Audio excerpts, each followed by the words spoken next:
Hello ಗೆಳೆಯರೇ, ನಮ್ಮ ಲಾಯಕ್ಸ್ ಪ್ರಸ್ತುತಪಡಿಸುತ್ತಿರುವ ಕನ್ನಡದಲ್ಲಿ ದೈನಂದಿನ ಸುದ್ದಿ ವಿಶ್ಲೇಷಣೆಗೆ ತಮಗೆಲ್ಲರಿಗೂ ಸ್ವಾಗತ. ಇವತ್ತು ನಾವು ಮೇ 28, 2023 ದಿನಪತ್ರಿಕೆಯಲ್ಲಿರ್ತಕ್ಕಂಥ ಆರ್ಟಿಕಲ್ಸ್ಗಳನ್ನು ನೋಡಲಿದ್ದೇವೆ. ಇವತ್ತಿನ ಸುದ್ದಿ ವಿಶ್ಲೇಷಣೆಯನ್ನು ಸ್ಟಾರ್ಟ್ ಮಾಡೋಕ್ಕಿಂತ ಮುಂಚೆ ಇರುವಂತಹ ಅನೌನ್ಸ್ಮೆಂಟ್ ಅಂದರೆ UPSC ಪ್ರಿಪರೇಷನ್ನ ಕುರಿತಾಗಿ NCERT ಫೌಂಡೇಶನನ್ನು ಸ್ಟಾರ್ಟ್ ಮಾಡ್ತಾ ಇದ್ದಾರೆ. ಈ ಒಂದು NCERT ಫೌಂಡೇಶನ್ ಆನ್ಲೈನ್ ಹಾಗೂ ಆಫ್ಲೈನ್ ಮೋಡಲ್ಲಿರುತ್ತೆ. ಜೂನ್ 1ನೇ ತಾರೀಕಿನಂದು ಈ ಒಂದು ಪ್ರೋಗ್ರಾಮ್ ಸ್ಟಾರ್ಟ್ ಆಗುತ್ತೆ. ಈ NCERT ಫೌಂಡೇಶನ್ ಅಡಿನಲ್ಲಿ ನಿಮಗೆ NCERT ರಿಲೇಟೆಡ್ ಇರತಕ್ಕಂಥ ಕ್ಲಾಸಸ್ಗಳನ್ನು ಕಂಡಕ್ಟ್ ಮಾಡಲಾಗುತ್ತೆ. ಜೊತೆಗೆ NCERT ಜಿಸ್ಟ್ಸ್ಗಳನ್ನು ಮತ್ತು NCERT ರಿಲೇಟೆಡ್ ಇರತಕ್ಕಂಥ ಟೆಸ್ಟ್ಸ್ಗಳನ್ನು ಸಹ ಕಂಡಕ್ಟ್ ಮಾಡಲಾಗುತ್ತೆ. ಈ ಒಂದು ಪ್ರೋಗ್ರಾಮ್ ನಡಿನಲ್ಲಿ ಮೆಂಟರ್ಶಿಪ್ ಪ್ರೋಗ್ರಾಮು ಸಹ ಇನ್ಕ್ಲೂಡ್ ಆಗಿದೆ. ನಾವು UPSC ಪ್ರಿಪ್ರೇಷನನ್ನು ಮಾಡ್ತಕ್ಕಂಥ ಸಂದರ್ಭದಲ್ಲಿ NCERT ತುಂಬ ಇಂಪಾರ್ಟೆಂಟ್ ಆಗಿರೋದ್ರಿಂದ ಎಲ್ಲ NCERTಯಲ್ಲಿರ್ತಕ್ಕಂತಹ ಕಂಟೆಂಟ್ ನಮಗೆ ಬೇಸಿಕ್ ಫೌಂಡೇಶನ್ ಆಗಿ ಸಹಕಾರಿಯಾಗುತ್ತೆ. ಈ ನಿಟ್ಟಿನಲ್ಲಿ NCERTಯನ್ನು ನಾವು ಮೊದಲ ಹಂತದಲ್ಲಿ ಪ್ರಿಪರೇಷನ್ ಮಾಡುವಾಗ ಇನ್ಕ್ಲೂಡ್ ಮಾಡ್ಕೋಬೇಕು ಅನ್ನುವಂತಹ ನಿಟ್ಟಿನಲ್ಲಿ ಈ ಒಂದು ಪ್ರೋಗ್ರಾಮನ್ನು ಸ್ಟಾರ್ಟ್ ಮಾಡ್ತಾ ಇದ್ದಾರೆ. ಈ ಪ್ರೋಗ್ರಾಮ್ಗೆ ಸಂಬಂಧಪಟ್ಟಂತಹ ಏನೇ ಮಾಹಿತಿ ಬೇಕಿದ್ದರೆ ಇಲ್ಲಿರುವಂತಹ ನಂಬರ್ಗೆ ಕಾಲ್ ಮಾಡ್ಬೋದು, ಅಥವಾ ಈ ಒಂದು ಪ್ರೋಗ್ರಾಮನ್ನು ರಿಜಿಸ್ಟರ್ ಮಾಡ್ಕೋಬೇಕು ಅನ್ನುವಂತಹ ಇಚ್ಛೆ ಇದ್ದರೆ ಇಲ್ಲಿರುವಂಥ QR ಕೋಡನ್ನು ಸ್ಕ್ಯಾನ್ ಮಾಡೋದ್ರ ಮುಖಾಂತರ ರಿಜಿಸ್ಟ್ರೇಷನನ್ನು ಮಾಡ್ಕೊಳ್ಬಹುದು. ಇವತ್ತಿನ ಮೊದಲನೇ ಆರ್ಟಿಕಲ್ ಯಾವ ರೀತಿ ಆಗಿದೆ, ಹೊಸದಾಗಿ ಕಟ್ಟಿರುವಂಥ ಸಂಸತ್ತನ್ನು ಇನಾಗ್ರೇಷನ್ ಮಾಡ್ತಾ ಇದ್ದಾರೆ. ಇದಕ್ಕೆ ಸಂಬಂಧಿಸಿದಂಥ ಕೆಲವೊಂದು ಆರ್ಕಿಟೆಕ್ಚರ್ ಫೀಚರ್ಸ್ಗಳನ್ನು ಇಲ್ಲಿ ಕಾಣಬಹುದು. ಪ್ರಿಲಿಮ್ಸ್ ಪರ್ಸ್ಪೆಕ್ಟಿವಲ್ಲಿ ಪಾರ್ಲಿಮೆಂಟ್ ಹೌಸ್ಗೆ ಸಂಬಂಧಪಟ್ಟಂತೆ, ಸಂಸತ್ತಿಗೆ ಸಂಬಂಧಪಟ್ಟಂಥ ಆರ್ಕಿಟೆಕ್ಚರನ್ನು ನಾವು ಕನ್ಸಿಡರ್ ಮಾಡ್ಬೋದು.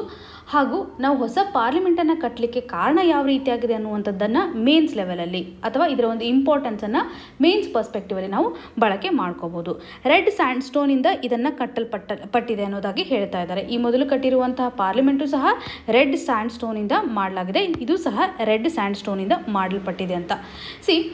ಈ ಹೊಸ ಸಂಸತ್ತನ್ನು ನಾವು ಏನು ಕಾಣ್ತಾ ಇದ್ದೀವಿ, ಆತ್ಮನಿರ್ಭರ ಪ್ರಾಜೆಕ್ಟ್ ಆಗಿರಬಹುದು ಅಥವಾ ಟೆಂಪಲ್ ಆಫ್ ಡೆಮೋಕ್ರಸಿ ಅಂತಕ್ಕಂಥ ಒಂದು ರಿಪ್ರೆಸೆಂಟೇಷನ್ ಮುಖಾಂತರ ನಾವು ಸಿಂಬಾಲ್ ಆಗಿ ಕನ್ಸಿಡರ್ ಮಾಡ್ತಾ ಇದ್ದೀವಿ. ಆತ್ಮನಿರ್ಭರ ಪ್ರಾಜೆಕ್ಟ್ನಲ್ಲಿ ಭಾರತ ಯಾವ ರೀತಿಯಾಗಿ ಇವತ್ತು ಸೆಲ್ಫ್ ಸಫಿಷಿಯನ್ಸಿಯನ್ನು ತೋರಿಸ್ತಾ ಇದೆ, ಡೆವಲಪ್ಮೆಂಟಲ್ ಆಸ್ಪೆಕ್ಟ್ಸನ್ನು ಯಾವ ರೀತಿಯಾಗಿ ಪ್ರೊಜೆಕ್ಟ್ ಮಾಡ್ತಾ ಇದೆ ಅನ್ನುವಂಥದ್ದಾಗಲಿ, ಹಾಗೂ ಪ್ರಜಾಪ್ರಭುತ್ವದ ತತ್ವಗಳನ್ನು ಇದು ರಿಫ್ಲೆಕ್ಟ್ ಮಾಡ್ತಾ ಇದೆ ಅನ್ನುವಂಥ ಸಿಂಬಾಲನ್ನು ನಾವು ಕನ್ಸಿಡರ್ ಮಾಡ್ತಾ ಇದ್ದೀವಿ. ಈ ಒಂದು ಇಮೇಜನ್ನು ನೋಡಿದರೆ ನಮಗೆ ಕ್ಲಿಯರ್ ಆಗಿ ಗೊತ್ತಾಗುತ್ತೆ.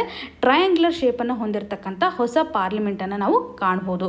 ಈ ಮೊದಲು ನೋಡಿರುವಂಥ ಪಾರ್ಲಿಮೆಂಟ್ ಸರ್ಕ್ಯುಲರ್ ಶೇಪ್ ಇರುತ್ತೆ, ಹೊಸದಾಗಿರುವಂಥ ಪಾರ್ಲಿಮೆಂಟ್ ಟ್ರಯಾಂಗ್ಯುಲರ್ ಶೇಪಲ್ಲಿ ಕಂಡುಬರುತ್ತೆ.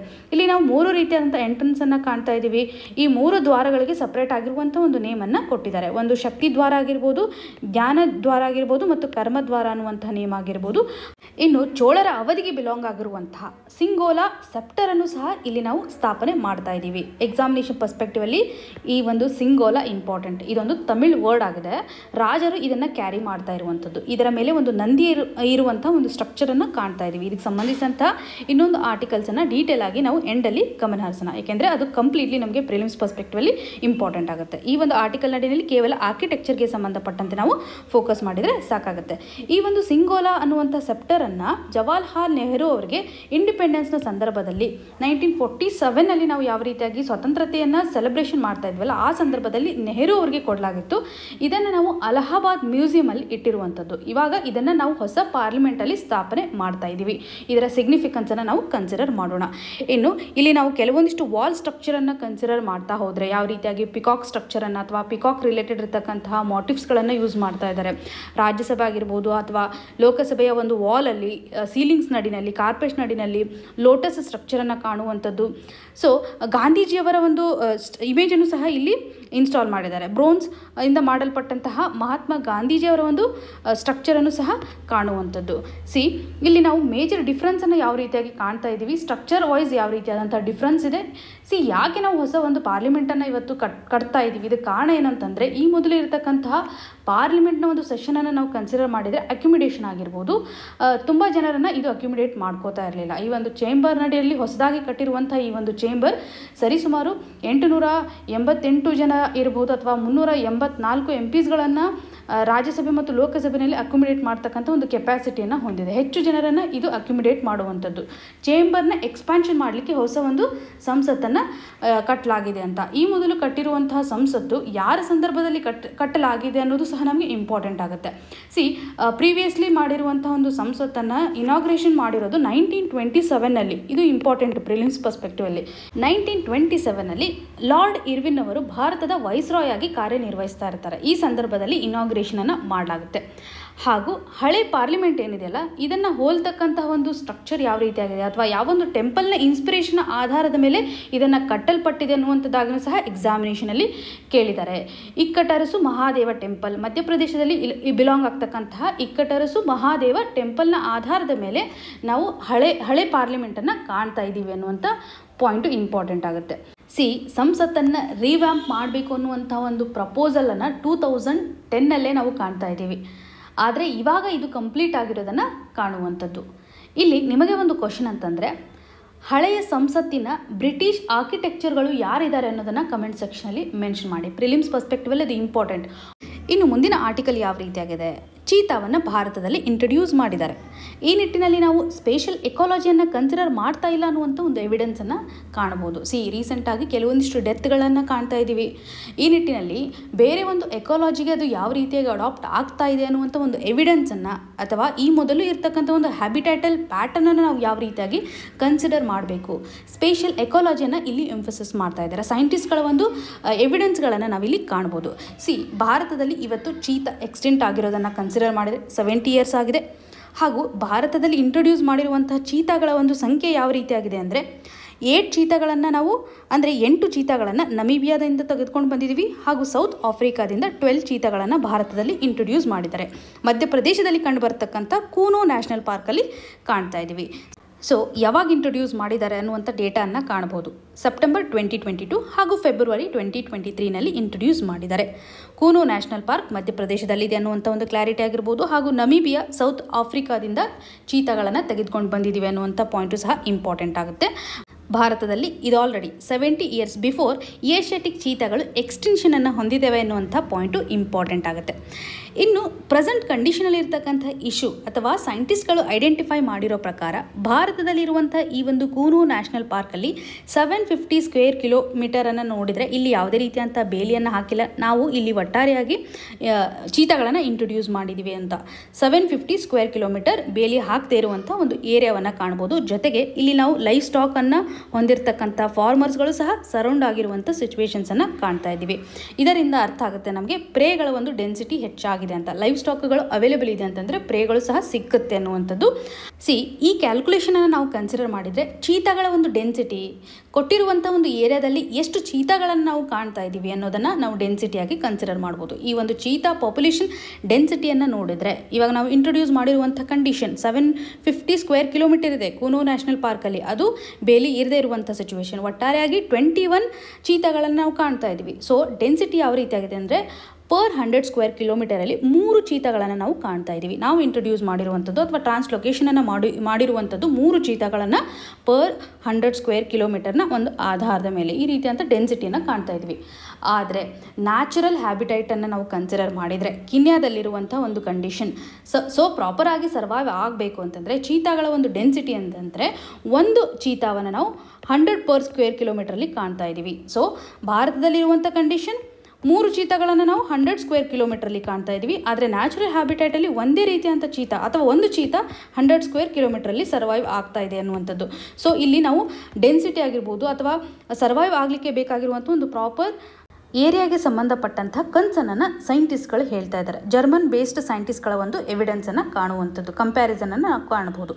ಹಾಗೂ ಇಲ್ಲಿ ಬಿಹೇವಿಯರಲ್ ಪ್ಯಾಟರ್ನನ್ನು ನಾವು ಕನ್ಸಿಡರ್ ಮಾಡೋದಾದರೆ ಯಾವ ರೀತಿಯಾಗಿ ಚೀತಾಗಳು ಸರ್ವೈವ್ ಆಗ್ತಾ ಇದ್ದಾವೆ, ಯಾವ ರೀತಿಯಾಗಿ ಆರ್ಗನೈಸ್ ಆಗಿದ್ದಾವೆ, ಸೋಷಿಯೋ ಸ್ಪೇಷಿಯಲ್ ಆರ್ಗನೈಸೇಷನ್ ಯಾವ ರೀತಿಯಾಗಿದೆ ಅನ್ನುವಂಥದ್ದಾದರೆ ಇಲ್ಲಿ ಮೇಲ್ ಅಡಲ್ಟಲ್ಲಿ ನಾವು 2 ರೀತಿಯಂಥ ಪ್ಯಾಟರ್ನನ್ನು ಕಾಣ್ತಾ ಇದ್ದೀವಿ. ಐದರ್ ಟೆರಿಟರಿ ಹೋಲ್ಡರ್ಸ್ ಅಥವಾ ಒಂದು ಪ್ರಾಪರ್ ಆಗಿರುವಂತಹ ಟೆರಿಟರಿನಲ್ಲಿ ಲೊಕೇಟ್ ಆಗಿರ್ತಕ್ಕಂಥ ಚೀತಾಸ್ಗಳನ್ನು ಕಾಣ್ತಾ ಇದ್ದೀವಿ. ಫ್ಲೋಟರ್ಸ್ ಅಂತಂದರೆ ಒಂದು ಪ್ರದೇಶದಿಂದ ಇನ್ನೊಂದು ಪ್ರದೇಶಕ್ಕೆ ಮೈಗ್ರೇಟ್ ಆಗಿರ್ತಕ್ಕಂಥ ಒಂದು ಸಿಚುವೇಶನ್. ಈ ರೀತಿಯಂಥ ಡಿಸ್ಟ್ರಿಬ್ಯೂಷನನ್ನು ನಾವು ಕನ್ಸಿಡರ್ ಮಾಡಿದರೆ ಇನ್ ಜನರಲಿ ಒಂದು ಟೆರಿಟರಿನಲ್ಲಿ ಇವತ್ತು ಫೀಮೇಲ್ ಚೀತಾಗಳಾಗಿರಬಹುದು ಅಥವಾ ಬೇಬಿ ಚೀತಾಸ್ಗಳು ವಾಸವಾಗ್ತಾ ಇದ್ದೇವೆ ಅಂತಂದರೆ ಸರಿಸುಮಾರು 20ರಿಂದ 23 ಕಿಲೋಮೀಟರ್ ನಡಿನಲ್ಲಿ ಅಡಲ್ಟ್ ಚೀತಾಗಳ ಒಂದು ಸರ್ವೈವ್ ಆಗ್ತಾ ಇರೋದನ್ನು ನಾವು ಕಾಣುವಂಥದ್ದು. ಈ ರೀತಿಯಂಥ ಡಿಸ್ಟ್ರಿಬ್ಯೂಷನನ್ನು ಕಾಣ್ತಾ ಇದ್ದೀವಿ. ಈ ನಿಟ್ಟಿನಲ್ಲಿ ಫೀಮೇಲ್ಸ್ ಆಗಿರ್ಬೋದು ಅಥವಾ ಫ್ಲೋಟರ್ಸ್ಗಳಂತಂದರೆ ಮೈಗ್ರೇಷನ್ ಆಗ್ತಕ್ಕಂತಹ ಚೀತಾಗಳ ಒಂದು ಡಿಸ್ಟ್ರಿಬ್ಯೂಷನನ್ನು ನಾವು ಕನ್ಸಿಡರ್ ಮಾಡ್ತಾ ಹೋದರೆ ಇಲ್ಲಿ ಪ್ರಾಪರ್ ಆಗಿರುವಂಥ ಒಂದು ಏರಿಯಾ ಅಲೋಕೇಶನ್ಸ್ ಆಗಿಲ್ಲ ಅನ್ನುವಂಥದ್ದು. ಟೆರಿಟರಿ ಸೈಜ್ ಇವತ್ತು ಡಿಟರ್ಮೈನ್ ಮಾಡುತ್ತೆ ಯಾವ ರೀತಿಯಾಗಿ ಇವತ್ತು ಚೀತಾಗಳ ಡಿಸ್ಟ್ರಿಬ್ಯೂಷನನ್ನು ನಾವು ಕಾಣ್ತಾ ಇದ್ದೀವಿ ಅಂತ. ಸಿ ನಾವು ನಮೀಬಿಯಾದಿಂದ ತಂದಿರುವಂತಹ ಚೀತಾಗಳ ಸಂಖ್ಯೆ 8 ಆಗಿದೆ. ಇದರಲ್ಲಿ 3 ಮೇಲ್ ಚೀತಾಗಳನ್ನು ಕಾಣ್ತಾ ಇದ್ದೀವಿ. 3 ಮೇಲ್ ಚೀತಾಗಳಿದ್ದಾವೆ ಅಂತಂದರೆ ಒಂದು ಮೇಲ್ ಚೀತಾವನ್ನು ನೋಡಿದರೆ ಸರಿಸುಮಾರು 20ರಿಂದ 23 ಕಿಲೋಮೀಟರ್ ಟೆರಿಟರಿ ಅದಕ್ಕೆ ಬೇಕಾಗುತ್ತೆ. ಸೊ ಅಷ್ಟು ಏರಿಯಾವನ್ನು ಅದು ಕಂಪ್ಲೀಟಾಗಿ ಕವರ್ ಮಾಡುತ್ತೆ.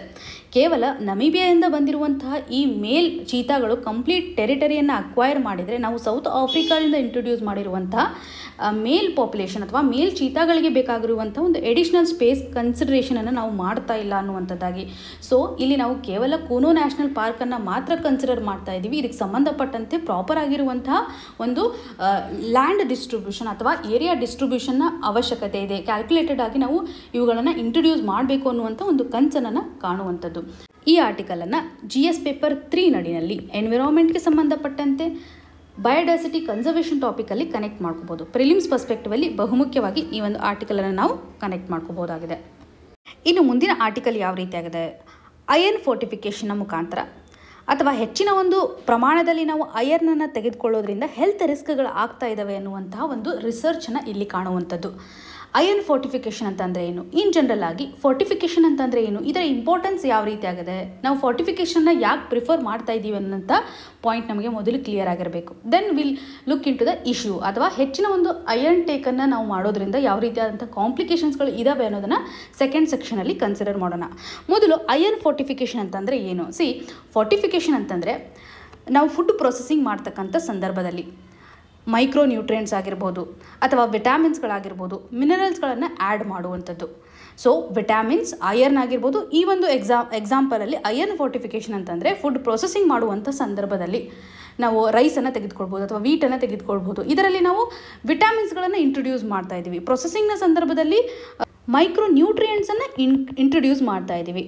ಸೊ ಮೈಕ್ರೋ ನ್ಯೂಟ್ರಿಯೆಂಟ್ಸನ್ನು ಇವತ್ತು ಫುಡ್ ಮಟೀರಿಯಲ್ಸಲ್ಲಿ ಇಂಟ್ರೊಡ್ಯೂಸ್ ಮಾಡತಕ್ಕಂಥ ಒಂದು ಪ್ರೊಸೆಸ್ಸನ್ನು ನಾವು ಫೋರ್ಟಿಫಿಕೇಷನ್ ಅಂತ ಕರೆಯುವಂಥದ್ದು. ಯಾವುದೇ ಒಂದು ಮೈಕ್ರೋ ನ್ಯೂಟ್ರಿಯೆಂಟ್ಸನ್ನು ನಾವು ಇಂಟ್ರೊಡ್ಯೂಸ್ ಮಾಡ್ಬೋದು. ಫುಡ್ ಮಟೀರಿಯಲ್ಸ್ ಅಂತಂದರೆ ಇನ್ ಜನರಲ್ ಆಗಿ ರೈಸ್ ಅಥವಾ ವೀಟನ್ನು ನಾವು ಕನ್ಸಿಡರ್ ಮಾಡ್ಬೋದು. ನ್ಯೂಟ್ರಿಷನ್ ಕೊರತೆಯನ್ನು ಹೋಗಲಾಡಿಸಲಿಕ್ಕೆ ಈ ಒಂದು ಪ್ರೊಸೆಸ್ಸನ್ನು ನಾವು ಅಡಾಪ್ಟ್ ಮಾಡ್ಕೋತಾ ಇದ್ದೀವಿ. ಇಲ್ಲಿ ನಾವು ಅಯರ್ನನ್ನು ಇಂಟ್ರೊಡ್ಯೂಸ್ ಮಾಡೋದ್ರ ಮುಖಾಂತರ ನಾವು ಎಕ್ಸೆಸಿವ್ ಆಗಿ ಅಯರ್ನನ್ನು ಕನ್ಸ್ಯೂಮ್ ಮಾಡೋದ್ರಿಂದ ಯಾವ ರೀತಿ ಅಂತ ಕಾಂಪ್ಲಿಕೇಶನ್ ಇದೆ. ಒಂದು ವೇಳೆ ಅಯರ್ನ್ ಕಡಿಮೆ ಇದ್ದರೆ ಯಾವ ಕಂಡೀಷನ್ ಅಂತ ಕರಿತೀವಿ, ಎನಿಮಿಯಾ ಅನ್ನುವಂಥ ಒಂದು ವರ್ಡನ್ನು ಕೇಳಿರ್ತೀರಾ. ಎನಿಮಿಕ್ ಕಂಡೀಷನ್ ಅಂತ ನಾವು ಕಾಳ್ತಾ ಇರ್ತೀವಿ, ಗರ್ರಲ್ಲಿ ಹೆಚ್ಚು ಕಂಡು ಬರುತ್ತೆ. ಸೊ ಎನಿಮಿಕ್ ಕಂಡೀಷನಲ್ಲಿ ನಾವು ಅಯರ್ನ್ ಕಡಿಮೆ ಇರೋದನ್ನು ಕಾಣ್ತಾ ಇದ್ದೀವಿ. ಅಯರ್ನ್ ಅಥವಾ Fe ಅನ್ನುವಂಥ ಟರ್ಮನ್ನು ನಾವು ಕರಿಬೋದು. ಹಿಮೋಗ್ಲೋಬಿನ್ ಕಂಟೆಂಟನ್ನು ಎನ್ರಿಚ್ ಮಾಡಲಿಕ್ಕೆ ಅಯರ್ನ್ ತುಂಬ ಇಂಪಾರ್ಟೆಂಟ್ ಆಗುತ್ತೆ. ಹಿಮೋಗ್ಲೋಬಿನ್ನ ಇಂಪಾರ್ಟೆನ್ಸ್ ಯಾವ ರೀತಿಯಾಗಿದೆ, ಆಕ್ಸಿಜನ್ ಕ್ಯಾರಿಂಗ್ ಕೆಪಾಸಿಟಿಯನ್ನು ಇದು ಇನ್ಕ್ರೀಸ್ ಮಾಡುತ್ತೆ. RBCನಲ್ಲಿ ರೆಡ್ ಬ್ಲಡ್ ಸೆಲ್ಲಲ್ಲಿ ಹಿಮೋಗ್ಲೋಬಿನ್ನ ಒಂದು ಇಂಪಾರ್ಟೆನ್ಸನ್ನು ಕಾಣ್ಬೋದು. ಆಕ್ಸಿಜನ್ ಮಾಲಿಕ್ಯೂಲನ್ನು ಇದು ಅಟ್ಯಾಚ್ ಮಾಡೋದ್ರ ಮುಖಾಂತರ ಬ್ಲಡ್ ಸರ್ಕ್ಯುಲೇಷನ್ನಲ್ಲಿ ನಾವು ಆಕ್ಸಿಜನ್ ಇದನ್ನು ಕ್ಯಾರಿ ಮಾಡೋದಾಗಿ ಕಾಣುವಂಥದ್ದು. ಸೊ ಯಾವಾಗ ಈ ಒಂದು ಅಯರ್ನ್ ಕಡಿಮೆ ಇರುತ್ತೆ, ಹಿಮೋಗ್ಲೋಬಿನ್ ಕಂಟೆಂಟ್ಗೂ ಸಹ ಇದು ಇಂಪ್ಯಾಕ್ಟ್ ಮಾಡುತ್ತೆ. ಸೊ ಇದರಿಂದ ಆಕ್ಸಿಜನ್ ಕ್ಯಾರಿಂಗ್ ಕೆಪಾಸಿಟಿ ರೆಡ್ಯೂಸ್ ಆಗ್ತಾ ಬರುತ್ತೆ. ಎನಿಮಿಕ್ ಕಂಡೀಷನ್ಸನ್ನು ನಾವು ಕಾಣ್ತಾ ಇದ್ದೀವಿ. ವೀಕ್ನೆಸ್ಸನ್ನು ಕಾಣುವಂಥದ್ದು. ಇನ್ ಜನರಲ್ ಆಗಿ ಎನಿಮಿಕ್ ಇದ್ದಾರೆ ಅಂತಂದರೆ ವೀಕ್ ಇರ್ತಾರೆ, ಅಯರ್ನ್ ಡೆಫಿಷಿಯನ್ಸಿಯನ್ನು ಕಾಣುವಂಥದ್ದು. ಇನ್ನು reverse condition, iron content increase ಆಗ್ತಾ ಹೋದರೆ, ಓವರ್ಲೋಡ್ ಆಗ್ತಾ ಹೋದರೆ ಥೆಲಸ್ಮಿಯಾ ಅನ್ನುವಂಥ ಒಂದು ಸಿಚುವೇಶನ್ ಕ್ರಿಯೇಟ್ ಆಗುತ್ತೆ. ಇದು ಜನರಲಿ ಜೆನೆಟಿಕ್ ಡಿಸಾರ್ಡರ್ ಅಂತ ನಾವು ಕನ್ಸಿಡರ್ ಮಾಡ್ತಾ ಇದ್ವಿ. ಇಲ್ಲಿ ಅಯರ್ನ್ ಹೆಚ್ಚು ಡೆಪಾಸಿಟ್ ಆಗ್ತಾ ಇರೋದ್ರಿಂದ RBCಗಳು ಕಡಿಮೆ ಆಗುತ್ತೆ. RBCಗಳು ಕಡಿಮೆ ಆಗ್ತಾ ಇರೋದ್ರಿಂದ ಆಕ್ಸಿಜನ್ ಕ್ಯಾರಿಂಗ್ ಕೆಪಾಸಿಟಿನೂ ಸಹ ಡೌನ್ ಆಗುತ್ತೆ. ಸೊ ಈ ಒಂದು ಜೆನೆಟಿಕ್ ಡಿಸಾರ್ಡರ್ ನಡಿನಲ್ಲಿ ಆಕ್ಸಿಜನ್ ಕ್ಯಾರಿಂಗ್ ಕೆಪಾಸಿಟಿ ಮತ್ತು RBCಗಳು ಕಡಿಮೆ ಆಗ್ತಾ ಇರೋದ್ರಿಂದ ಹಿಮೋಗ್ಲೋಬಿನ್ ಮೇಲೂ ಸಹ ಇಂಪ್ಯಾಕ್ಟ್ ಆಗಿರುತ್ತೆ. ಈ ಒಂದು ಕಂಡೀಷನ್ ಇವತ್ತು ನಾವು ಹೆಚ್ಚು ಇಂಟೇಕನ್ನು ಮಾಡೋದ್ರ ಮುಖಾಂತರ ಆಗ್ತಾ ಇದೆ ಅಂತ ಒಂದು ರಿಸರ್ಚನ್ನು ಕಾಣುವಂಥದ್ದು. ಇಲ್ಲಿ ಕೆಲವೊಂದಿಷ್ಟು ಎಕ್ಸೆಪ್ಷನ್ಸ್ ಇದೆ. ಮಹಿಳೆಯರಲ್ಲಿ ಇದು ಹೆಚ್ಚು ಕಂಡು ಬರೋದಿಲ್ಲ ಅನ್ನುವಂಥದ್ದಾಗಲಿ. ಜನರಲ್ ಆಗಿ ನಾವು ಪರ್ ಡೇ ಬೇಸಿಸ್ ಮೇಲೆ ಫುಡ್ ಫೋರ್ಟಿಫೈಡ್ ಮಾಡಿರುವಂತಹ ಅಥವಾ ಅಯರ್ನ್ ಕಂಟೆಂಟನ್ನು ಹೊಂದಿರತಕ್ಕಂತಹ ವೀಟ್, ರೈಸ್ ಅಥವಾ ಸಾಲ್ಟನ್ನು ನಾವು ಇವತ್ತು ತೆಗೆದುಕೊಳ್ಬೇಕು ಅಂತಂದರೆ ಇನ್ ಜನರಲ್ ಆಗಿ ಪರ್ ಡೇ ಬೇಸಿಸ್ ಮೇಲೆ ಸೈಂಟಿಫಿಕ್ ಎವಿಡೆನ್ಸ್ನ ಆಧಾರದ ಮೇಲೆ 10 mg ಪರ್ ಡೇ ರೆಕಮೆಂಡೆಡ್ ಅಂತ ನಾವು ಕಾಣ್ತಾ ಇದ್ದೀವಿ. ಸೊ ಪರ್ ಡೇ ಆಧಾರದ ಮೇಲೆ 10 mg ತೆಗೆದುಕೊಳ್ಬೋದು, ಮಿಲಿಗ್ರಾಮ್ಸ್ ಅಷ್ಟು. ಒಂದು ವೇಳೆ ಇದು ಇನ್ಕ್ರೀಸ್ ಆಗ್ತಾ ಹೋದರೆ ಇನ್ ಜನರಲಿ ಇವಾಗ ಅಪ್ಪರ್ ಲಿಮಿಟ್ ಎಷ್ಟು ಹಾಕಿದ್ದಾರೆ ಅಂತಂದರೆ 40 mg per day it is upper limit. Lower limit 10 mg per day ಅಥವಾ ಇದು ಆಪ್ಟಿಮಲ್ ಲೆವೆಲಲ್ಲಿರ್ತಕ್ಕಂಥದ್ದು. ಅಪ್ಪರ್ ಲಿಮಿಟ್ ಅಂತಂದರೆ 40 mg per day intake. So overload ಆಗ್ತಾ ಹೋದರೆ ಥೆಲಸ್ಮಿಯಾ ಅನ್ನುವಂಥ ಒಂದು ಕಂಡೀಷನನ್ನು ನಾವಿಲ್ಲಿ ಕಾಣ್ತಾ ಇದ್ದೀವಿ. ಎನಿಮಿಯಾ ಅಂತಂದರೆ ಕಡಿಮೆ ಇರತಕ್ಕಂಥ condition, iron deficiency, iron surplus ಇತ್ತಂದರೆ ಥೆಲಸ್ಮಿಯಾ ಅನ್ನುವಂಥ ಒಂದು ಟರ್ಮಿಂದ ಕರೀತಾರೆ ಅನ್ನುವಂಥ ಕ್ಲಾರಿಟಿ ನಮಗೆ ಇಂಪಾರ್ಟೆಂಟ್. ಇವತ್ತು ಹ್ಯೂಮನ್ ಮೇಲೆ ಯಾವ ರೀತಿಯಾದಂಥ ಇಂಪ್ಯಾಕ್ಟನ್ನು ಇದು ಮಾಡ್ತಾ ಇದೆ, ಹೆಚ್ಚಿನ ಒಂದು ಅಯರ್ನ್ ಇಂಟೇಕ್ ಇರೋದ್ರಿಂದ ಇನ್ಫ್ಲಮೇಷನ್ ಕ್ರಿಯೇಟ್ ಆಗ್ತಾ ಇದೆ. ಗ್ಯಾಸ್ಟ್ರೋ ಇಂಟೆಸ್ಟೈನಲ್ ಲೈನಿಂಗಲ್ಲಿರುವಂತಹ ಮೈಕ್ರೋಬಿಯಲ್ ಆಕ್ಟಿವಿಟೀಸ್ಗಳನ್ನು ಇದು ಡಿಸ್ಟರ್ಬ್ ಮಾಡ್ತಾ ಇದೆ, ಅಥವಾ ಮೈಕ್ರೋಬಿಯಲ್ ಆಕ್ಟಿವಿಟೀಸ್ಗಳಿಗೆ ಇದು ತೊಂದರೆಯನ್ನು ಮಾಡ್ತಾ ಇದೆ ಅನ್ನುವಂಥದ್ದು. ಇನ್ಫ್ಲಮೇಷನ್ ಅಂತಂದರೆ ಇನ್ ಜನರಲಿ ಯಾವುದೇ ಒಂದು ಇನ್ಫೆಕ್ಷನ್ ಆಗಿರ್ಬೋದು ಅಥವಾ ಇಂಜುರಿ ಆಗಿರುವಂಥ ಸಂದರ್ಭದಲ್ಲಿ ಬಾಡಿ ಡಿಫೆನ್ಸ್ ಮೆಕ್ಯಾನಿಸಮ್ ಯಾವ ರೀತಿ ಅಂತ ರೆಸ್ಪಾನ್ಸನ್ನು ತೋರಿಸುತ್ತಲ್ಲ, ಅದನ್ನು ನಾವು ಇನ್ಫ್ಲಮೇಷನ್ ಅಂತ ಕರಿತೀವಿ. ಫಾರ್ ಎಕ್ಸಾಂಪಲ್ ಸ್ವೆಲ್ಲಿಂಗ್ ಆಗುವಂಥದ್ದಾಗಲಿ, ಪೇನ್ ಆಗುವಂಥದ್ದಾಗಲಿ, ರೆಡ್ ಏನಾಗುತ್ತಲ್ಲ, ಇಚ್ಚಿಂಗ್ ಆಗುತ್ತಲ್ಲ, ಇವೆಲ್ಲನೂ ಸಹ ನಾವು ಇನ್ಫ್ಲಮೇಷನಲ್ಲಿ ಕರಿತಾ ಇದ್ದೀವಿ. ಸೊ ಈ ಒಂದು ಇರಿಟೇಷನ್ಸ್ಗಳನ್ನು ನಾವು ಗ್ಯಾಸ್ಟ್ರೋ ಇಂಟೆಸ್ಟೈನಲ್ ಟ್ರ್ಯಾಕಲ್ಲಿ ಕಾಣುವಂಥದ್ದು. ಸೊ ಬ್ಲಡ್ ಲಾಸ್ ಆಗಿರುವಂಥ ಸಿಚುವೇಶನ್ಸ್ಗಳಾಗಿರ್ಬೋದು ಅಥವಾ ಡಯೇರಿಯಾ ಆಗಿರ್ಬೋದು, ಹೆಚ್ಚಿನ ಪ್ರಮಾಣದಲ್ಲಿ ಅಯರ್ನ್ ಇರೋದ್ರಿಂದ ಬೇರೆ ಮಿನರಲ್ಸ್ಗಳನ್ನು ಸಹ ಇಲ್ಲಿ ಅಬ್ಸಾರ್ಪ್ಷನ್ ಮಾಡ್ಕೊಳ್ಳಿಕ್ಕೆ ಆಗೋದಿಲ್ಲ ಅನ್ನುವಂಥ ಒಂದು ಎವಿಡೆನ್ಸನ್ನು ಕಾಣ್ಬೋದು. ಲಾಂಗ್ ಟರ್ಮಲ್ಲಿ ನಾವು ಹೆಚ್ಚು ಅಯರ್ನನ್ನು ಕಾಣ್ತಾ ಇರೋದ್ರಿಂದ ಇದು ಸೆಲ್ಲನ್ನು ಡ್ಯಾಮೇಜ್ ಮಾಡುವಂಥದ್ದಾಗಲಿ, ಸ್ಟ್ರೆಸ್ಸನ್ನು ಕ್ರಿಯೇಟ್ ಮಾಡುವಂಥದ್ದಾಗಲಿ, ಡಯಾಬಿಟಿಕ್ಸನ್ನು ಕ್ರಿಯೇಟ್ ಮಾಡುವಂತಹ ಸಾಧ್ಯತೆ ಇದೆ. ಕ್ರೋನಿಕಲ್ ಆಗಿ ಇದು ಕನ್ವರ್ಟ್ ಆಗುವಂಥ ಒಂದು ಸಾಧ್ಯತೆ ಇದೆ ಅನ್ನುವಂಥದ್ದಾಗಿ ಆರ್ಟಿಕಲಲ್ಲಿ ಕಾಣ್ಬೋದು. ಇಲ್ಲಿ ನಾವು ಯೂನಿವರ್ಸಲ್ ಲೆವೆಲಲ್ಲಿ ನಾವು ಫೋರ್ಟಿಫೈಡ್ ಆಗಿರತಕ್ಕಂಥ ಫುಡ್ಡನ್ನು ಮ್ಯಾಂಡೇಟರ್ಲಿ ತರಬೇಕು ಅನ್ನುವಂಥ ಒಂದು ಅಪ್ರೋಚನ್ನು ಮಾಡದೆ, ಇದು ಇಂಡಿವಿಜುವಲ್ ಬೇಸ್ ಮೇಲೆ ನಾವು ಯಾವ ರೀತಿಯಾಗಿ ಅದನ್ನು ತೆಗೆದುಕೊಳ್ಬೋದು, ಇಂಡಿವಿಜುವಲ್ ಅನಲೈಸಿಸ್ನ ಮೇಲೆ ನಾವು ಅಯರ್ನ್ ಕಂಟೆಂಟ್ ಯಾವ ರೀತಿಯಾಗಿದೆ, ಯಾರಿಗೆ ಅಯರ್ನ್ ಕಂಟೆಂಟನ್ನು ಕೊಡಬೇಕು, ನಾವು ಪೊಟೆನ್ಷಿಯಲಾಗಿ ಯಾವ ರೀತಿಯಾಗಿ ಟಾರ್ಗೆಟ್ ಮಾಡಬೇಕು ಅನ್ನುವಂಥ ಒಂದು ಪ್ರಿಸೈಸ್ ಪಾಲಿಸಿಯನ್ನು ತರಬೇಕು ಅನ್ನುವಂಥದ್ದಾಗೂ ಸಹ ಇಲ್ಲಿ ಕಾಣ್ತಾ ಇದ್ದೀವಿ. ಸೊ ಯಾವ ಒಂದು ಗ್ರೂಪನ್ನು ನಾವಿಲ್ಲಿ ಟಾರ್ಗೆಟ್ ಮಾಡಬೇಕು ಅಂತ. ಇಲ್ಲಿ ನಾವು ಒಂದು ಇಮೇಜನ್ನು ನೋಡಿದ್ರೆ ಅಥವಾ ಯಾರಿಗೆ ಹೆಚ್ಚಿನ ಒಂದು ರಿಸ್ಕ್ ಇರುತ್ತೆ ಅನ್ನುವಂಥ ಒಂದು ಅನಲೈಸಿಸನ್ನು ಇಲ್ಲಿ ಎಂಫಸಿಸ್ ಮಾಡ್ತಾ ಇದ್ದಾರೆ. ಪ್ರಿಲಿಮ್ಸಲ್ಲಿ ನಮಗೆ ಬಹುಮುಖ್ಯವಾಗಿ ಸಹಾಯ ಆಗುವಂಥ ಪಾಯಿಂಟ್ಸ್ಗಳನ್ನು ನಾವು ಇಲ್ಲಿ ಕನೆಕ್ಟ್ ಮಾಡ್ಕೋಬೋದು. ಮಹಿಳೆಯರಲ್ಲಿ ಒಂದು ವೇಳೆ ಅಯರ್ನ್ ಇಂಟೇಕ್ ಇನ್ಕ್ರೀಸ್ ಆದ್ರೂ ಸಹ ಮೆನಿಸ್ಟ್ರುವಲ್ ಬ್ಲೀಡಿಂಗ್ನ ಮುಖಾಂತರ ಎಕ್ಸಸ್ ಆಗಿರುವಂಥ ಅಯರ್ನನ್ನು ರಿಮೂವ್ ಮಾಡ್ಬೋದು. ಹಾಗೂ ನಾವು ಹೆಚ್ಚಿನ ಪ್ರಮಾಣದಲ್ಲಿ ಅಯರ್ನ್ ಇಂಟೇಕ್ ಮಾಡ್ತಾ ಇರೋದ್ರಿಂದ ಇವತ್ತು ರಿವರ್ಸ್ ಕಂಡೀಷನನ್ನು ಕಾಣ್ತಾ ಇದ್ದೀವಿ, ಅಥವಾ ಹಿಮೋಗ್ಲೋಬಿನ್ ಫಾರ್ಮೇಷನ್ಗೆ ಸಂಬಂಧಪಟ್ಟಂತೆ ನಾವು ಎಕ್ಸ್ಪೆಕ್ಟೇಷನ್ ಏನು ಮಾಡ್ತಾ ಇದ್ದೀವಿ, ಇದರ ಒಂದು ರಿವರ್ಸ್ ಕಂಡೀಷನ್ ಕ್ರಿಯೇಟ್ ಆಗ್ತಾ ಇದೆ ಅನ್ನುವಂಥದ್ದಾಗಿ ಕಾಣ್ಬೋದು. ಇನ್ನು ನಾವು ತೆಗೆದುಕೊಂಡಿರುವಂಥ ಫೋರ್ಟಿಫೈಡ್ ಡಯಟನ್ನು ಕನ್ಸಿಡರ್ ಮಾಡಿದರೆ ಇದು ಯಾವ ರೀತಿಯಾಗಿ ಬಾಡಿನಲ್ಲಿ ಅಬ್ಸಾರ್ಪ್ಷನನ್ನು ಮಾಡುತ್ತೆ, ಇದರ ಒಂದು ಎಫಿಷಿಯನ್ಸಿ ಅಥವಾ ನಮ್ಮ ಡೈಜೆಸ್ಟಿವ್ ಸಿಸ್ಟಮ್ಗೆ ಸಪೋರ್ಟ್ ಮಾಡ್ತಕ್ಕಂಥ ಒಂದು ಕಂಡೀಷನನ್ನು ನೋಡಿದರೆ ಕೇವಲ 5-10% ಮಾತ್ರ ಬಾಡಿ ಅಬ್ಸಾರ್ಪ್ಷನನ್ನು ಮಾಡುತ್ತೆ. ಉಳಿದಿರುವಂತಹ ಅನ್ಅಬ್ಸಾರ್ಬ್ಡ್ ಅಥವಾ ಬಾಡಿನಲ್ಲಿ ಅಬ್ಸಾರ್ವ್ ಆಗದೇ ಇರುವಂತಹ ಅಯರ್ ಮಟೀರಿಯಲ್ ಇನ್ಫ್ಲಮೇಷನನ್ನು ಕ್ರಿಯೇಟ್ ಮಾಡುತ್ತೆ. ಇಲ್ಲಿರುವಂಥ ಮೈಕ್ರೋಬಯೋಟಾಗೆ ಡಿಸ್ಟರ್ಬೆನ್ಸನ್ನು ಕ್ರಿಯೇಟ್ ಮಾಡುತ್ತೆ ಅನ್ನುವಂಥದ್ದು. ಹಾಗೂ ಅದರ್ ಥಿಂಗ್ಸ್ ಅಂದರೆ ಇವಾಗ ಡಯಾಬಿಟೀಸನ್ನು ಕ್ರಿಯೇಟ್ ಮಾಡುವಂಥದ್ದಾಗಲಿ, ಎಕ್ಸೆಸಿವ್ ಅಕ್ಯುಮುಲೇಷನ್ ಆಗೋದ್ರಿಂದ ಟ್ರೈಗ್ಲಿಸರೈಡ್ಸ್ ಅನ್ನುವಂಥ ಒಂದು ಮಸಲ್ ರಿಲೇಟೆಡ್ ಇರುವಂಥ ಅಥವಾ ಲಿವರ್ ಟಿಶ್ಯೂಸ್ಗೆ ಸಂಬಂಧಪಟ್ಟಂಥ ಇಂಪ್ಯಾಕ್ಟನ್ನು ನಾವು ಕಾಣ್ಬೋದು. ಲಿವರ್ಗೂ ಸಹ ಯಾವ ರೀತಿ ಅಂತ ಡ್ಯಾಮೇಜನ್ನು ಇದು ಮಾಡುತ್ತೆ. ಲಿವರ್ ಫೈಬ್ರೋಸಿಸ್ ಹಾಗೂ ಸಿರೋಸಿಸ್ ಆಗುವಂಥ ಒಂದು ಸಾಧ್ಯತೆ ಇದೆ ಅನ್ನುವಂಥದ್ದಾಗಿ ಹೇಳ್ತಾ ಇದ್ದಾರೆ. ಸೊ ನಾವು ಇಂಡಿವಿಜುವಲ್ ಬೇಸ್ಡ್ ಮೇಲೆ ಟಾರ್ಗೆಟನ್ನು ಮಾಡಬೇಕು, ಇಂಡಿವಿಜುವಲೈಸ್ಡ್ ಸ್ಟ್ರಾಟಜೀಸ್ಗಳನ್ನು ತರಬೇಕು ಅನ್ನುವಂಥದ್ದಾಗಿ. ಇದರಿಂದ ನಾವು ಪ್ರಾಪರಾಗಿ ಇದರ ಒಂದು ಇಂಪ್ಯಾಕ್ಟನ್ನು ಐಡೆಂಟಿಫೈ ಮಾಡ್ಬೋದು. ಸೊ ಎಕ್ಸಾಮಿನೇಷನ್ ಪರ್ಸ್ಪೆಕ್ಟಿವಲ್ಲಿ GS ಪೇಪರ್ 3 ನಡಿನಲ್ಲಿ ಸೈನ್ಸ್ ಆ್ಯಂಡ್ ಟೆಕ್ನಾಲಜಿಗೆ ಸಂಬಂಧಪಟ್ಟಂತೆ ಅಯರ್ನ್ ಫೋರ್ಟಿಫಿಕೇಷನ್ಗೆ ರಿಲೇಟೆಡ್ ಇರುವಂತೆ ನಾವು ಇದನ್ನು ಕನೆಕ್ಟ್ ಮಾಡ್ಕೋಬೋದು. ಹಾಗೂ GS ಪೇಪರ್ 2 ರಿಲೇಟೆಡ್ ಇರುವಂತೆ ಹೆಲ್ತ್ ರಿಲೇಟೆಡ್ ಇರುವಂಥ ಆಸ್ಪೆಕ್ಟ್ ಅಥವಾ ಹೆಲ್ತ್ ರಿಲೇಟೆಡ್ ಇರುವಂತಹ ಅಪ್ರೋಚಸ್ ನಡಿನಲ್ಲೂ ಸಹ ನಾವು ಕನೆಕ್ಟ್ ಮಾಡ್ಬೋದು. ಹಾಗೂ GS ಪೇಪರ್ 3ನಲ್ಲಿ ಅಗೇನ್ ಅಗ್ರಿಕಲ್ಚರ್ಗೆ ಸಂಬಂಧಪಟ್ಟಂಥ ಟಾಪಿಕಲ್ಲೂ ಸಹ ನಾವು ಫೋರ್ಟಿಫಿಕೇಷನ್ಗೆ ಸಂಬಂಧಪಟ್ಟಂತೆ ಸ್ಟಡಿ ಮಾಡ್ತಾ ಇದ್ದೀವಿ. Science and technology GS paper 2ನಲ್ಲಿ ಹೆಲ್ತ್ ರಿಲೇಟೆಡ್ ಇರತಕ್ಕಂಥ ಆಸ್ಪೆಕ್ಟ್ ಹಾಗೂ GS ಪೇಪರ್ 3 ಅಗ್ರಿಕಲ್ಚರ್ಗೂ ಸಹ ನಾವು ಕನೆಕ್ಟ್ ಮಾಡ್ಬೋದು.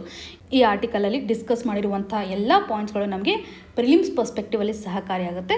ಹಾಗೂ ಮೇನ್ಸ್ ಪರ್ಸ್ಪೆಕ್ಟಿವಲ್ಲೂ ಸಹ ಫುಡ್ ಫಾರ್ಟಿಫಿಕೇಷನ್ಗೆ ಸಂಬಂಧಪಟ್ಟಂತಹ ಇಶ್ಯೂವನ್ನು ಅಡ್ರೆಸ್ ಮಾಡುವಾಗ ಡೈಮೆನ್ಷನ್ಸನ್ನು ನಾವು ಕವರ್ ಮಾಡುವಂಥ ಸಂದರ್ಭದಲ್ಲಿ ಇಲ್ಲಿರುವಂಥ ಪಾಯಿಂಟ್ಸ್ಗಳನ್ನು ಕನೆಕ್ಟ್ ಮಾಡ್ಬೋದು. ಹೇಗೆ ಇದು ಇಂಡಿವಿಜುವಲ್ ವೈಸ್ ಇಂಪ್ಯಾಕ್ಟನ್ನು ಮಾಡ್ತಾ ಇದೆ ಅನ್ನುವಂಥ ಒಂದು ಪ್ರಾಪರ್ ಸೈಂಟಿಫಿಕ್ ಎವಿಡೆನ್ಸ್ಗಳನ್ನು ನೀವು ಅಲ್ಲಿ ಈಸಿಯಾಗಿ ಮೆನ್ಷನ್ ಮಾಡ್ಬೋದು.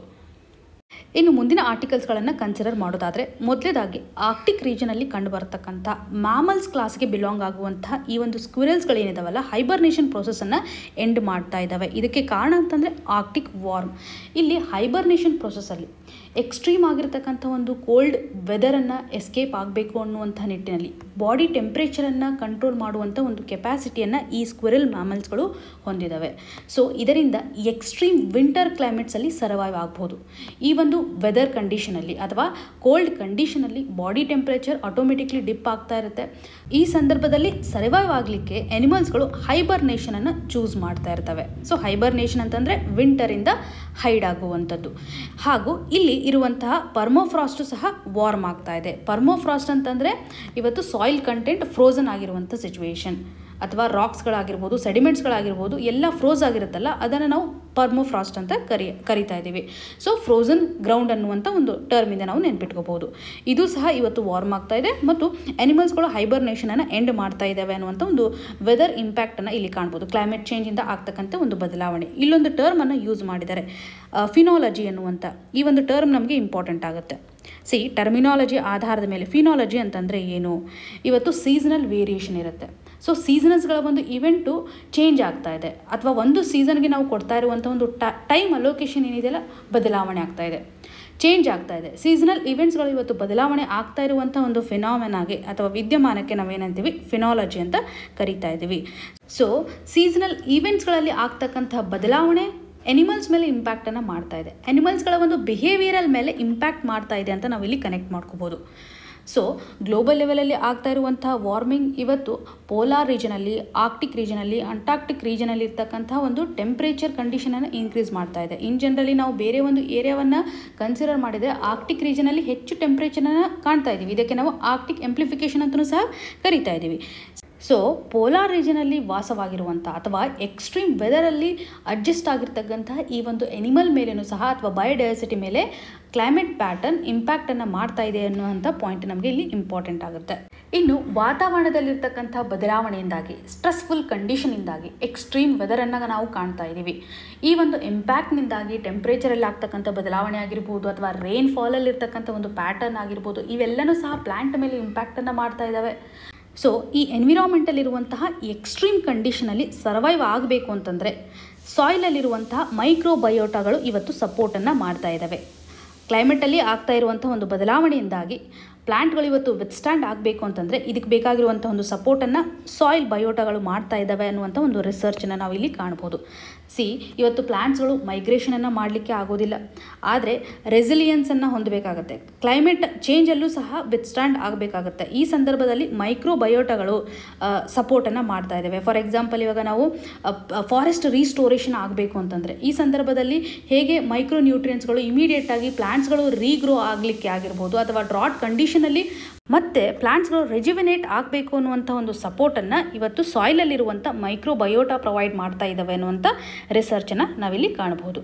ಇನ್ನು ಪ್ಯಾರಲೈಸಿಸ್ ಆಗಿರುವಂಥ ಸಂದರ್ಭದಲ್ಲಿ ಅಥವಾ ಪ್ಯಾರಲೈಸಿಸ್ ಕಂಡೀಷನನ್ನು ನಾವು ಯಾವ ರೀತಿಯಾಗಿ ಕಾಣ್ತಾ ಇದ್ದೀವಿ, ಒಂದು ಪಾರ್ಟ್ ಕಂಪ್ಲೀಟಾಗಿ ಇನ್ಆ್ಯಕ್ಟಿವ್ ಆಗಿರುತ್ತೆ. ಯಾವುದೇ ರೀತಿಯಾದಂಥ ಲೆಗ್ ಮೂಮೆಂಟನ್ನು ಕಾಣ್ತಾ ಇರೋದಿಲ್ಲ, ಹ್ಯಾಂಡ್ ಮೂಮೆಂಟನ್ನು ನಾವು ಕಾಣ್ತಾ ಇರೋದಿಲ್ಲ. ಸೊ ಒಂದು ಪರ್ಟಿಕ್ಯುಲರ್ ಪಾರ್ಟು ಇನ್ಆ್ಯಕ್ಟಿವ್ ಆಗಿರೋದನ್ನು ಕಾಣ್ತಾ ಇದ್ದೀವಿ. ಸೊ ಈ ಸಂದರ್ಭದಲ್ಲಿ ಬ್ರೈನ್ ಹಾಗೂ ಸ್ಪೈನಲ್ ಕಾರ್ಡ್ ಮಧ್ಯೆ ಕಮ್ಯುನಿಕೇಷನ್ ಡಿಸ್ಕನೆಕ್ಟ್ ಆಗಿರುತ್ತೆ.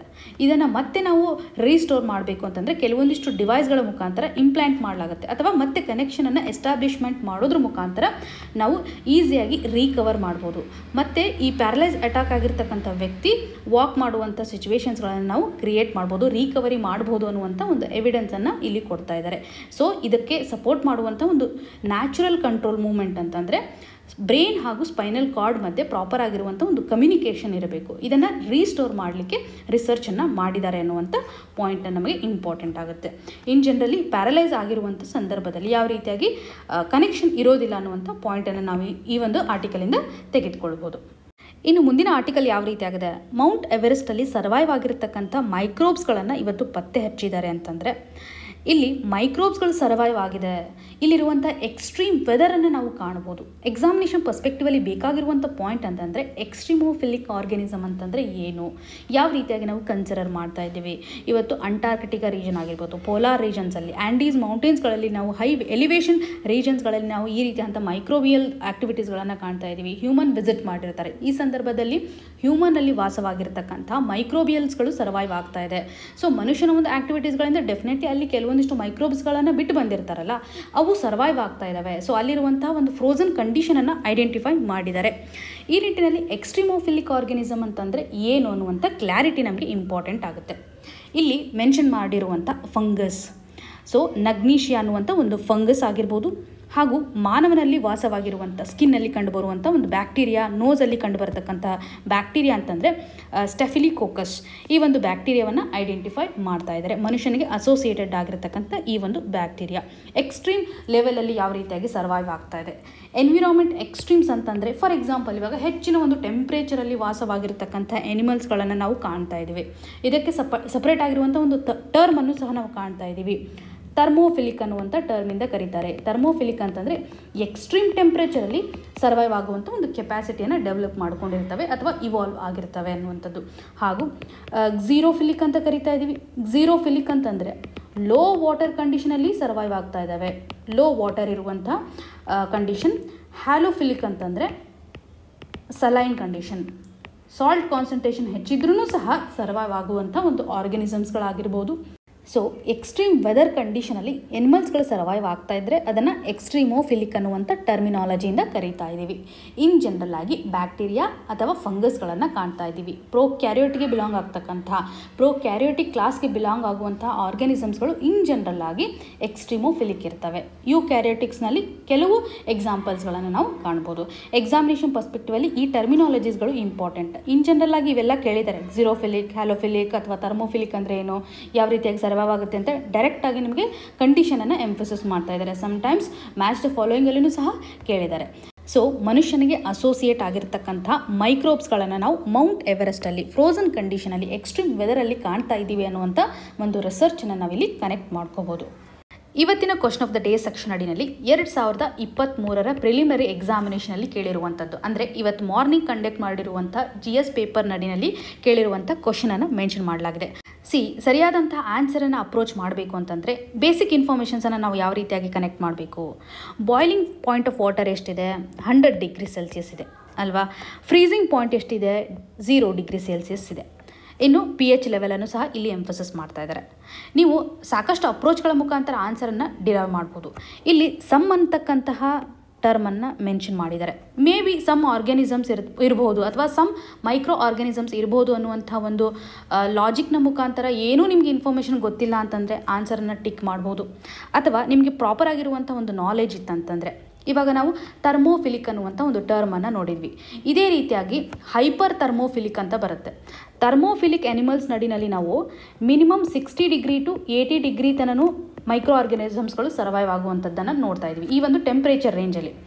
ಹೈಪರ್ ಥರ್ಮೋಫಿಲಿಕ್ ನಡಿನಲ್ಲಿ ಅಬೋವ್ 80 ಡಿಗ್ರಿ ಸೆಲ್ಸಿಯಸ್ ಅಂತ ಹೇಳ್ತಾರೆ. ಸೊ ಅಬೋವ್ 80 ಡಿಗ್ರಿ ಸೆಲ್ಸಿಯಸಲ್ಲಿ ಮೈಕ್ರೋ ಆರ್ಗ್ಯಾನಿಸಮ್ಸ್ಗಳು ಸರ್ವೈವ್ ಆಗುವಂಥದ್ದು ಟೆಂಪ್ರೇಚರ್ ಕಂಡೀಷನನ್ನು ಹೈಪೋ ಥರ್ಮೋಫಿಲಿಕ್ ನಡಿನಲ್ಲಿ ಕಾಣುವಂಥದ್ದು. ಇನ್ನು pHಗೆ ಸಂಬಂಧಪಟ್ಟಂತೆಯೂ ಸಹ ನಾವು 2 ರೀತಿಯಾದಂಥ ಟರ್ಮಿನಾಲಜಿಯನ್ನು ಕಾಣ್ತಾ ಇದ್ದೀವಿ. ಒಂದು ಆಲ್ಕಲಿಫಿಲಿಕ್ ಹಾಗೂ ಆಸಿಡೋಫಿಲಿಕ್ ಅಂತ. pH ಸ್ಕೇಲನ್ನು ನೋಡಿದರೆ ಆಪ್ಟಿಮಲ್ pH ಅಂದರೆ 7 ಅಂತ ನೋಡ್ತೇವೆ. 7 ಅಬೋವ್ ಇತ್ತಂತಂದರೆ ನಾವು ಇದನ್ನು ಆಲ್ಕಲಿ ಅಂತ ಹೇಳ್ತೇವೆ, ಆಲ್ಕಲಿ ಅಥವಾ ಬೇಸ್ ಅಂತ ಕರಿತೇವೆ. ಒಂದು ವೇಳೆ 7ಗಿಂತ ಕಡಿಮೆ ಅಂತಂದರೆ ಅಸಿಡಿಕ್ ಸಿಚುವೇಶನ್ ಇರುತ್ತೆ. ಸೊ ಇಲ್ಲಿ ಆಸಿಡೋಫಿಲಿಕ್ ಅಂತಂದರೆ ಭಾಳ ಎಕ್ಸ್ಟ್ರೀಮ್ pHಗಿನೂ ಕಡಿಮೆ ಇರುವಂತಹ ಸಿಚುವೇಶನ್. ಇನ್ ಜನರಲ್ ಆಗಿ pH 1ನಲ್ಲೂ ಸಹ ಎನಿಮಲ್ಸ್ಗಳು ಸರ್ವೈವ್ ಆಗುವಂಥ ಕಂಡೀಷನನ್ನು ನಾವು ಕಾಣ್ತಾ ಇದ್ವಿ. ಕೆಲವೊಂದಿಷ್ಟು ಮೈಕ್ರೋ ಆರ್ಗ್ಯಾನಿಸಮ್ಸ್ಗಳು pH 1ನಿಂದ 5 ತನೂ ಸಹ ಸರ್ವೈವ್ ಆಗುತ್ತೆ. ಇದರಿಂದ ನಾವು ಇದನ್ನು ಆಸಿಡೋಫಿಲಿಕ್ ಅನ್ನುವಂಥ ನೇಮಿಂದ ಕರಿತೀವಿ. ಇನ್ನು ಆಲ್ಕಲಿಫಿಲಿಕ್ ಅಂತಂದರೆ ಅಬೋವ್ 9, pH ಅಬೋವ್ 9ನಲ್ಲೂ ಸಹ ಸರ್ವೈವ್ ಆಗುವಂಥ ಆರ್ಗ್ಯಾನಿಸಮ್ಸ್ಗಳನ್ನು ಕಾಣ್ತಾ ಇದ್ದೀವಿ. ಇನ್ನು freezing point 0 degree Celsius below survive ಆಗ್ತಕ್ಕಂಥ ಆರ್ಗ್ಯಾನಿಸಮ್ಸ್ಗಳಿಗೆ ಬ್ಯಾರೋಫಿಲಿಕ್ ಅನ್ನುವಂಥ ಟರ್ಮಿಂದ ಕರೀತಾ ಇದ್ದೀವಿ. ಸೊ ಎಕ್ಸ್ಟ್ರೀಮೋಫಿಲಿಕ್ಕಲ್ಲಿ ಬರ್ತಕ್ಕಂಥ ಒಂದು ಟೈಪ್ಸ್ನ ಆಧಾರದ ಮೇಲೆ ಈ ಒಂದು ಕ್ವಶನನ್ನು ಮೆನ್ಷನ್ ಮಾಡಿದ್ದಾರೆ. ಎಕ್ಸ್ಟ್ರೀಮ್ ವೆದರಲ್ಲಿ ಮೈಕ್ರೋ ಆರ್ಗ್ಯಾನಿಸಮ್ಸ್ಗಳು ಸರ್ವೈವ್ ಆಗ್ತಾ ಇದ್ದಾವೆ ಅನ್ನುವಂಥ ಒಂದು ಅಪ್ರೋಚ್ನ ಮುಖಾಂತರ ನಾವು ಆನ್ಸರನ್ನು ಮಾಡ್ಬೋದು. ಇಲ್ಲಿ ಕ್ಯಾನ್ ಅನ್ನುವಂಥ ಟರ್ಮನ್ನು ಸಹ ಕೊಟ್ಟಿದ್ದಾರೆ. ಸೊ ಒಂದು positive approach. There may be some microorganisms that can grow in extreme weather ಅಂತ ನಿಮಗೇನಾದರೂ ಐಡಿಯಾ ಇದ್ದರೆ ಈಸಿಯಾಗಿ ಆನ್ಸರನ್ನು ಟಿಕ್ ಮಾಡ್ಬೋದು. ಅಥವಾ ಕಾಮನ್ ಸೆನ್ಸನ್ನು ಯಾವ ರೀತಿಯಾಗಿ ಯೂಸ್ ಮಾಡ್ಬೋದು. ನಿಮಗೆಲ್ಲ ಇದು ಇನ್ಫಾರ್ಮೇಷನ್ ಗೊತ್ತೇ ಇಲ್ಲ, ಎಕ್ಸ್ಟ್ರೀಮ್ ವೆದರಲ್ಲಿ ಸರ್ವೈವ್ ಆಗ್ತವೆ ಅನ್ನೋದಾಗಲಿ, ಈ ಟರ್ಮಿನಾಲಜೀಸ್ಗಳಾಗಿರ್ಬೋದು, ಇವೆಲ್ಲ ನಿಮ್ಗೆ ಗೊತ್ತೇ ಇಲ್ಲ ಅಂತಂದರೆ, ಫಾರ್ ಎಕ್ಸಾಂಪಲ್ ಇವಾಗ ಎಸಿಡಿಕ್ ಎನ್ವಿರಾನ್ಮೆಂಟ್ ಅಂದರೆ ಡ್ರೈನೇಜನ್ನು ಕಾಣ್ತಾ ಇದ್ದೀವಿ. ಈ ಒಂದು ಡ್ರೈನೇಜಲ್ಲಿ ಎಸಿಡಿಕ್ ಕಂಡೀಷನ್ ಇರುತ್ತೆ, ಅಲ್ಲಿಯೂ ಸಹ ಮೈಕ್ರೋ ಆರ್ಗನಿಸಮ್ಸ್ ಇರುತ್ತೆ, ಇನ್ಫೆಕ್ಷನ್ ಆಗುತ್ತೆ, ಮೈಕ್ರೋಬ್ಸ್ಗಳು ಇರ್ತವೆ ಅನ್ನುವಂಥದ್ದು ನಿಮ್ಗೆ ಗೊತ್ತಿರುತ್ತೆ. ಈ ಒಂದು ಕಾಮನ್ ಸೆನ್ಸ್ನ ಮುಖಾಂತರ ಥರ್ಡ್ ಆಪ್ಷನ್ಸನ್ನು ರೈಟ್ ಮಾಡ್ಬೋದು. ಹಾಗೂ ಕೆಲವೊಂದಿಷ್ಟು ಮೈಕ್ರೋ ಆರ್ಗನಿಸಮ್ಸನ್ನು ನಾವು ಕಿಲ್ ಮಾಡಲಿಕ್ಕೆ ಬಾಯ್ಲ್ ಮಾಡಿದ್ರೂ ಸಹ ಸಾಕಷ್ಟು ಮೈಕ್ರೋ ಆರ್ಗನಿಸಮ್ಸನ್ನು ಕಿಲ್ ಮಾಡಲಿಕ್ಕೆ ಆಗೋದಿಲ್ಲ. ಆ ಒಂದು ಸಂದರ್ಭದಲ್ಲಿ ನಾವು ಏನು ಮಾಡ್ತೇವೆ, ಯು ವಿ ರೇಡಿಯೇಷನ್ಸನ್ನು ಪ್ರೊವೈಡ್ ಮಾಡುವಂತಹ ಎಕ್ಸಾಂಪಲ್ಸ್ಗಳನ್ನು ಎಲ್ಲಾದರೂ ಕೇಳಿರ್ತೇವೆ. ಬಾಯ್ಲ್ ಮಾಡಿದ್ರೂ ಸಹ ಕೆಲವೊಂದಿಷ್ಟು ಮೈಕ್ರೋಬ್ಸ್ಗಳನ್ನು ಕಿಲ್ ಮಾಡಲಿಕ್ಕೆ ಆಗಲ್ಲ ಅನ್ನುವಂಥ ಒಂದು ಕ್ಲಾರಿಟಿ ಇರುತ್ತೆ. ಹಾಗೂ ವಿಂಟರ್ ಸೀಸನಲ್ಲಿ ಅಥವಾ ಕೋಲ್ಡ್ ಸೀಸನಲ್ಲಿ ಕೆಲವೊಂದಿಷ್ಟು ಮೈಕ್ರೋಬೆಲ್ ಆಕ್ಟಿವಿಟಿಯ ಮುಖಾಂತರ ಡಿಸೀಸ್ ಸ್ಪ್ರೆಡ್ ಆಗೋದನ್ನು ಅಥವಾ ಇನ್ಫೆಕ್ಷನ್ ಆಗೋದನ್ನು ಕೇಳಿರ್ತೇವೆ. ಎಕ್ಸಾಂಪಲ್ಸ್ಗಳನ್ನು ನೋಡಿರ್ತೀವಿ. ಒಂದು ಪರ್ಟಿಕ್ಯುಲರ್ ರೀಜನಲ್ಲಿ ಯಾವ ರೀತಿಯಾಗಿ ಇನ್ಫೆಕ್ಷನ್ ಸ್ಪ್ರೆಡ್ ಆಗ್ತಾ ಇದೆ ಅಂತ ಕೋಲ್ಡ್ ರೀಜನ್ಗಳಲ್ಲಿ. ಈ ರೀತಿಯಂಥ ಕಾಮನ್ ಸೆನ್ಸನ್ನು ಯೂಸ್ ಮಾಡೋದ್ರ ಮುಖಾಂತರನೂ ಸಹ ಆನ್ಸರನ್ನು ರೀಚ್ ಮಾಡ್ಬೋದು. ಹಾಗೂ ಇವತ್ತಿನ ಪೇಪರಲ್ಲಿ ಪೊಲಿಟಿ ಸೆಕ್ಷನ್ಗೆ ಸಂಬಂಧಪಟ್ಟಂತೆ ಫಂಡಮೆಂಟಲ್ ರೈಟ್ಸ್ಗೆ ರಿಲೇಟೆಡ್ ಇರುವಂತೆ ಜುಡಿಷಿಯಲ್ ಇಂಟರ್ಪ್ರಿಟೇಷನನ್ನು ಓವರ್ಕಮ್ ಮಾಡಲಿಕ್ಕೆ ಸಂವಿಧಾನಾತ್ಮಕವಾಗಿ ತಿದ್ದುಪಡಿಯನ್ನು ಜಾರಿಗೆ ತರ್ತಾರೆ. ಯಾವ ತಿದ್ದುಪಡಿಯ ಮುಖಾಂತರ ಜುಡಿಷಿಯಲ್ ಇಂಟರ್ಪ್ರಿಟೇಷನನ್ನು ತಡೆ ಹಿಡಿಯಲಾಗುತ್ತೆ ಅನ್ನುವಂಥದ್ದನ್ನು ಕಮೆಂಟ್ ಸೆಕ್ಷನಲ್ಲಿ ಮೆನ್ಷನ್ ಮಾಡಿ. ಇಲ್ಲಿ ಯಾವ ರೀತಿಯಂಥ ಅಮೆಂಡ್ಮೆಂಟ್ಗಳನ್ನು ಮೆನ್ಷನ್ ಮಾಡಿದ್ದಾರೆ, ಫಸ್ಟ್ ಅಮೆಂಡ್ಮೆಂಟ್, 42, 44 ಹಾಗೂ 86th ಅಮೆಂಡ್ಮೆಂಟ್. ಕೆಲವೊಂದಿಷ್ಟು ತಿದ್ದುಪಡಿಗಳು ನಮಗೆ ಇಂಪಾರ್ಟೆಂಟ್. ಈ ಎಲ್ಲ ತಿದ್ದುಪಡಿಗಳನ್ನು ಪ್ರೀವಿಯಸ್ ಇಯರಲ್ಲಿ ಕೇಳಿರ್ತಾರೆ. ಇದಕ್ಕೆ ಸಂಬಂಧಪಟ್ಟಂಥ ಪಾಯಿಂಟ್ಸ್ಗಳು ನಿಮಗೆ ಕ್ಲಿಯರ್ ಆಗಿದ್ದರೆ ಈಸಿಯಾಗಿ ಆನ್ಸರ್ ಮಾಡ್ಬೋದು. ಇವತ್ತಿನ GS ಪೇಪರ್ಗೆ ಸಂಬಂಧಪಟ್ಟಂಥ ಕೀ ಆನ್ಸರ್ಸ್ಗಳ PDF ಅನ್ನು ಇದು ಆಲ್ರೆಡಿ ನಮ್ಮ ಲಾಯಕ್ಸ್ ಬ್ಯಾಂಗ್ಳೂರು ಚಾನಲಲ್ಲಿ ಪೋಸ್ಟ್ ಮಾಡಿದ್ದಾರೆ. ಈ ವರ್ಷ ಬರೆದಿರುವಂಥ ವಿದ್ಯಾರ್ಥಿಗಳಾಗಿರ್ಬೋದು ಅಥವಾ ನೆಕ್ಸ್ಟ್ ಇಯರ್ ಬರೀತೀನಿ ಅನ್ನುವಂಥ ವಿದ್ಯಾರ್ಥಿಗಳು ಕೀ ಆನ್ಸರನ್ನು ಚೆಕ್ ಮಾಡ್ಕೊಳ್ಳುವಂಥದ್ದಾದರೆ ಅಥವಾ ಕ್ವಶನ್ ಪೇಪರ್ ಪ್ಯಾಟರ್ನ್ ಯಾವ ರೀತಿಯಾಗಿದೆ ಅಂತ ಚೆಕ್ ಮಾಡ್ಕೊಳ್ಳೋದಾದರೆ ಟೆಲಿಗ್ರಾಮ್ ಗ್ರೂಪಲ್ಲಿ ಇರ್ತಕ್ಕಂಥ PDF ಅನ್ನು ಬಳಕೆ ಮಾಡ್ಕೋಬೋದು. ಇವತ್ತಿನ ಆರ್ಟಿಕಲ್ಸ್ಗಳಲ್ಲಿ ಏನೇ ಕನ್ಫ್ಯೂಷನ್ ಇದ್ರೂ ಸಹ ಕಮೆಂಟ್ ಸೆಕ್ಷನಲ್ಲಿ ಮೆನ್ಷನ್ ಮಾಡಿ ಅಂತ ಹೇಳ್ತಾ ಆಲ್ ದಿ ವೆರಿ ಬೆಸ್ಟ್. ಧನ್ಯವಾದಗಳು.